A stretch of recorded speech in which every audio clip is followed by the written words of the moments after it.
तू ही रे माझा मितवा या मालिकेच्या आजच्या भागामध्ये आपण पाहणार आहोत. अर्णव आणि ईश्वरी दोघेही टेम्पो जिथून किडनॅप झालेला असतो त्या लोकेशनवर आलेले असतात आणि ते इकडे तिकडे काही पुरावा मिळतोय का हे बघत असतात. तेवढ्या तेथून एक बाईकवाला जात असतो. अर्णव आणि ईश्वरी त्याच्याजवळ चौकशी करत असतात. त्या माणसाकडून अर्णव ईश्वरीला कळतं की बाजूलाच एक गॅरेज आहे आणि तेथे एखादा सीसीटीव्ही नक्कीच असू शकतो. त्यानंतर अर्णव आणि ईश्वरी दोघेही त्या गॅरेजवर जातात. दुसरीकडे मामा वल्लरीला म्हणत असतो, हा जो 1200 कोटींचा बिझनेस उभा केलाय ना तो अर्णवने आणि तोही स्वतःच्या हुशारीने. वल्लरी म्हणत असते, मी सुद्धा माझे दागिने विकून अर्णव आणि अंजलीचं शिक्षण करायला दिले होते. यावर मामा म्हणतो, तुझे दागिने उगाचच माझं तोंड उघडायला लावू नको. वल्लरी म्हणते, मग नको उघडूस ना. त्यावेळेस आपण त्यांना आधार दिला ना म्हणून आता एवढा डोलारा आणि साम्राज्य उभा करू शकलाय तुमचा अर्णव. मामा रागानेच वल्लरीला म्हणतो, उगाचच कशाला ग त्या दागिन्यांचं कौतुक वगैरे करत असतेस. अगं ते तुझे दागिने नाही आहेत, उगाच तू त्याचं कौतुक करू नकोस. काय आहे ना, तुझ्या या दागिन्यांचं कौतुक घरच्यांच्या समोर बाहेर पडलं ना तर ते तुझं काय कौतुक करतील त्याचा विचार कर. आणि हे बघ, राजे शिर्के घराण्याचा अर्णव हा हिरा आहे, दागिना आहे. असं म्हणून मामा तेथून रागानेच निघून जातो. वल्लरीला इकडे उदयकांतचा फोन येत असतो. वल्लरी म्हणत असते, 50 लाख एवढे पैसे मी कुठून उभे करू. दुसरीकडे रमाकांत अंजलीच्या रूममध्ये आलेला असते. तनूसाठी एक रिंग बनवलेली असते. अंजली म्हणत असते, बाबा याची काय गरज होती. याची काय गरज होती म्हणजे अगं तिच्या रूपाने लक्ष्मी आले आपल्या घरात.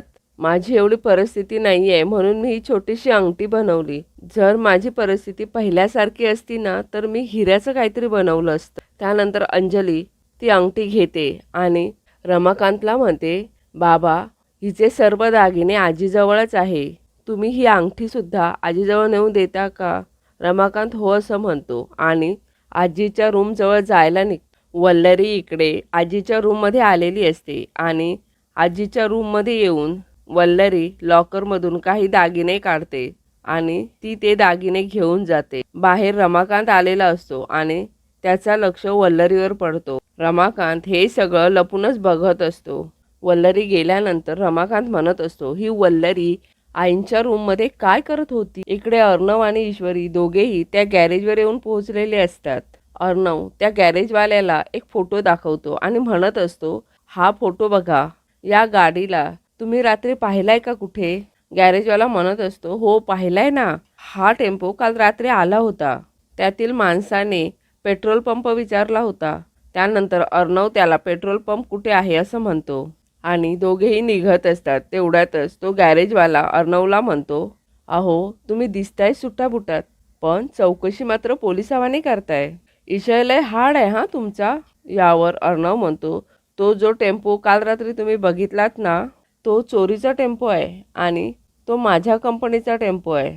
यावर तो गॅरेजवाला म्हणतो, अहो अगोदर सांगायचं ना. इथून खाली गेल्यानंतर 500 मीटरवर एक पेट्रोल पंप आहे आणि तेथे CCTV आहे आणि त्या CCTVमध्ये दिसेल की तुम्हाला तुमचा टेम्पो. अर्णव ईश्वरी लगेच पेट्रोल पंपवर जायला निघतात. वल्लरी इकडे उमाकांतसाठी पैसे घेऊन आलेली असते. ते पैसे वल्लरी उमाकांतच्या हातामध्ये देते आणि हे पैसे घ्यायचे आणि आपलं थोबाड बंद ठेवायचं असं म्हणते. वल्लरीने अर्धी कॅश आणि अर्धे दागिने उदयकांतला दिलेले असतात.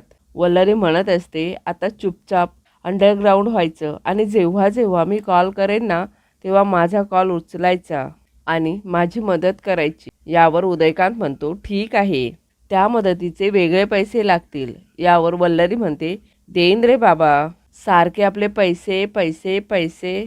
वल्लरी उदयकांतला म्हणत असते, हे बघ आपण दोघांनी एकमेकांच्या उपयोगी पडत राहिलं पाहिजे. उदयकांत म्हणतो, पैसे पुरवत राहा, उपयोगी पडत राहीन. असं म्हणत उदयकांत तेथून निघून जातो. दुसरीकडे अर्णव आणि ईश्वरी टेम्पोजवळ आलेले असतात. अर्णव गाडीतून उतरून जात असतो. त्यानंतर त्याला लक्षात येतं. अर्णव म्हणतो, असं डायरेक्टली जाणं चुकीचं आहे. त्यानंतर अर्णव शिर्केंना फोन करतो आणि पोलिसांना घेऊन यायला सांगतो. ईश्वरी अर्णवला म्हणत असते, असं तुम्ही बिनधास्त चाललाय असं जाऊन चालणार नाही, काहीतरी जुगाड करावा लागेल. वल्लरी इकडे घरी आलेली असते. रमाकांत वल्लरीची वाट बघत असतो. वल्लरी आल्यानंतर रमाकांत वल्लरीला विचारत असतो, वल्लरी कुठे बाहेर गेली होतीस का? यावर वल्लरी म्हणते, मी तुमच्या कोणत्याही प्रश्नाची उत्तरं द्यायला बांधील नाहीये. आणि काय हो, तुम्ही काय माझ्यावर पाळत वगैरे ठेवता का? मी कुठे बाहेर गेले होते का? कुणासोबत गेले होते? काय बोलले? हे असे प्रश्न मला माझा नवरा पण नाही विचारत. आणि हो, माझा भोळसट नवरा तुम्हाला देत असेल मानबिन, पण माझ्याकडून अपेक्षा ठेवू नका, कळलं? रमाकांत म्हणतो, बाहेरून येताना दिसलीस म्हणून विचारलं, सहज. वल्लरी म्हणते, सहज? रमाकांत म्हणतो, हो सहज. चहा हवा होता मला म्हणून विचारलं. यावर वल्लरी म्हणते, ही असली कामं मला नाही सांगायची. रमाकांत म्हणत असतो, ही वल्लरी अशी विचित्र का वागते? नक्कीच कुठेतरी पाणी मुरतंय. हिला खडसावून विचारलं पाहिजे केव्हा तरी. परंतु त्या अगोदर हिच्या विरोधात काही पुरावे जमा केले पाहिजेत. दुसरीकडे अर्णव कपडे चेंज करून आपला टेम्पो घ्यायला जात असतो. अर्णव आणि ईश्वरी दोघेही गाडीतून खाली उतरतात. अर्णव चावी घ्यायला जात असतो. अर्णव आत जातो तर सौदामिनीचे गुंड तेथे बसलेले असतात. गुंड विचारत असतात, ए कोण रे तू? यावर अर्णव म्हणतो, टेम्पो काय तुझ्या बापाचा आहे का? इथे डांबून ठेवलायस? अरे माझा टेम्पो हुडकत आलोय मी. इथे काय पूजा करायला ठेवलाय का? आरती होणार आहे का? ते गुंड सगळे उठून उभे राहतात. त्यातील एक गुंड म्हणत असतो, अरे कुठला टेम्पो? टेम्पो वगैरे काही मिळणार नाहीये. अर्णव इकडे तिकडे बघतो आणि म्हणतो, हा काय फुटक्या डोळ्याचा आहे की काय? अर्णव लगेच त्याच्या डोक्याला पकडतो आणि म्हणतो, अरे फुटक्या डोळ्याच्या, हा टेम्पो हा माझा टेम्पो आहे ना. 2 दिवसांसाठी घेऊन गेला होता. डबल पैसे देतो म्हणालास. आत्ता डबल पैसा वसूल करणार मी त्याचा, डबल भाडं. तो गुंड म्हणत असतो, टेम्पो वगैरे काही मिळणार नाही, इथून निघायचं. यावर अर्णव म्हणतो, बापाला शिकवतो का तू? ना ह्या टेम्पोच्या खाली तुला जित्ता गाडला ना तर सखाराम नाव नाही लावणार, कळलं का? लाव, तुझ्या जेवढा जोर आहे ना तेवढा लाव. कसा टेम्पो तुझ्या डोळ्यासमोरून घेऊन जातो बघ. आण चावी, चल. असं म्हणून अर्णव त्याच्याजवळ चावी मागत असतो. एवढ्याच लगेच सर्व गुंड अर्णववर हल्ला करायला धावून येतात. अर्णव तेथे असलेली एक स्टिक घेतो आणि एका गुंडाला बदडून काढत असतो. थोड्या वेळाने शिर्के तेथे पोलिसांना घेऊन आलेला असतो. पोलीस आल्यानंतर पोलीस सर्व गुंडांना अरेस्ट करतात. अर्णव शिर्केंना म्हणतो, शिर्के हा पोलिसांचा मॅटर्स तुम्ही हँडल करा, मी टेम्पो घेऊन घरी जातो. शिर्के हो असं म्हणतो. त्यानंतर अर्णव आणि ईश्वरी दोघेही टेम्पोमधून घरी जायला निघतात.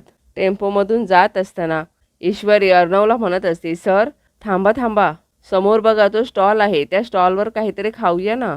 परंतु अर्णव नको असं म्हणत असतो. तेवढ्यातच ईश्वरी म्हणत असते, सर प्लीज प्लीज प्लीज, खूप भूक लागली आहे हो. अर्णव म्हणत असतो, मी सिंदोर, आपण घरी जाऊन खाऊयात ना. यावर ईश्वरी म्हणत असते, सर काय हो, आपण टेम्पो शोधायच्या नादात खूप लांब आलोय, घरी पोचायला खूप वेळ लागेल. मी तुमच्यासाठी म्हणतेय. यावर अर्णव म्हणतो, पण मला भूकच नाही लागली आहे. ईश्वरी अर्णवला सर चला ना प्लीज अशी रिक्वेस्ट करते आणि त्यानंतर अर्णव हो असं म्हणतो. ते दोघेही टेम्पोमधून खाली उतरतात. मालिकेच्या उद्याच्या भागामध्ये आपण पाहणार आहोत. ईश्वरी आणि अर्णव दोघेही खाली उतरतात आणि समोर असलेल्या स्टॉलवर येतात. परंतु ते काका म्हणत असतात, बाळांनो सगळं संपलंय. ईश्वरी म्हणत असते, मी बनवू? यावर ते काका म्हणतात, तुम्ही बनवणार? अर्णव म्हणतो, हो काका, सुग्रण आहे माझी बायको, बनवू दे. यावर ते काका सुद्धा म्हणतात, चालतंय. त्यानंतर अर्णव आणि ईश्वरी दोघेही मिळून जिलेबी बनवत असतात. जिलेबी बनवून झाल्यानंतर ईश्वरी अर्णवला जिलेबी भरवत असते.